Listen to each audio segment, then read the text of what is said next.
আমি একজন খ্রিস্টান হিসেবে আমার পবিত্র রাষ্ট্র হচ্ছে ইসরায়েল। এই কথা বললে হয়তো আপনারা অনেকে মনে দুঃখ পাবেন। ভাই, প্রত্যেকটা ধর্মের আলাদা আলাদা পবিত্র রাষ্ট্র আছে।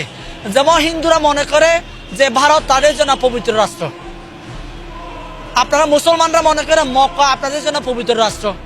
ঠিক তেমনি খ্রিস্টানরা মনে করে ইসরায়েল তাদের জন্য, পুরো পৃথিবীর যারা খ্রিস্টান আছে এরা মনে করে ইসরায়েল এদের জন্য পবিত্র রাষ্ট্র। আবার বৌদ্ধরা মনে করে থাকে নেপাল কিংবা আপনার এদিকে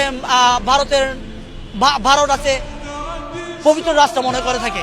তাহলে আমি বলি, আমি একজন খ্রিস্টান হিসেবে আমি যদি আমার দেশের সার্বভৌম রক্ষা করার জন্য ইসরায়েলের বিরুদ্ধে আমি যদি আওয়াজ তুলতে পারি, তাহলে ভাই আপনারা মুসলমান হয়ে এই দেশের সার্বভৌম রক্ষা করার জন্য কেন আপনারা আওয়াজ তুলতে পারবেন না?